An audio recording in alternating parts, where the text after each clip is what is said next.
think it's about public safety. Yeah. Thanks. Okay, next question. Yeah, I think it's a good question. Young men as a voting group received attention during the election, and I should say not just attention, but the young men moved 29 net points towards Trump between 2020 and 2024, right? But young men of all races, men under the age of 30. Biden won them by about 15 points, and Trump won them by 14 points, I think. So what's going on with young men politically? They hate women. Women don't like them because they hate them. So I don't, pretty simple. That's a little simplistic, don't you think? I don't think it's that complicated. Yeah. So Kevin, do you have a different take on Well, that? you tell a young man that they are not good enough for long enough, and they will No react. one's telling them that. People are saying women are Society's also telling as them good as that constantly.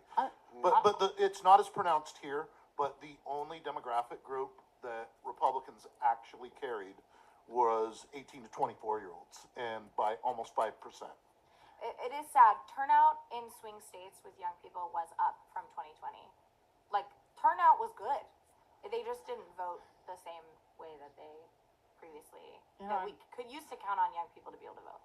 And I haven't heard any discussion about this yet, but I think that if we're not talking about economics and growing inequality and who growing inequality feels like it's starting to impact, it's 18 to 24-year-olds that are looking for jobs, that are looking for careers, that are looking to survive in a society that's getting increasingly more inequitable, increasingly more expensive to live in. Like, at what point do you say, like, all these cultural issues aren't impactful to me? It's that I can't afford to buy groceries. It's that I can't afford to do this. And those are the young men that are like, okay, I hear all these other things going on, but really the only thing I care about is my pocketbook, and whether that's okay or not, that's a discussion to have, but I think that's what men are thinking. Well, that's their buying decision, right? Yeah. There's also really a growing, not just political divide, but clearly a political divide between young men and young women, right? Yeah. And one of the things I would point to is when you look at rates of educational attainment, young men are really falling behind, right?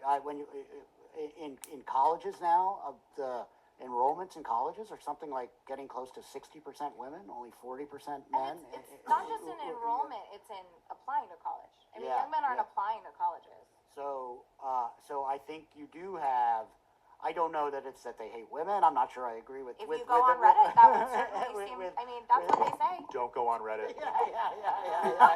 Okay, go on TikTok. Yeah. With men and women's algorithms differentiate within minutes of being on the platform and radicalize you quickly. I love TikTok, but it's pretty dangerous actually.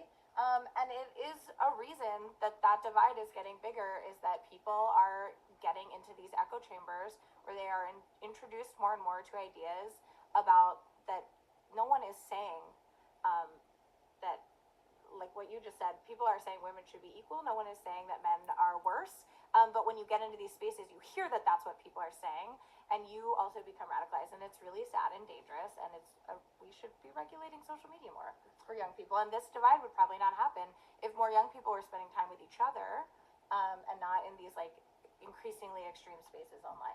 The far more fun, interesting question is what this is all going to do to dating and marriage markets for young people, but that's the topic for a different time.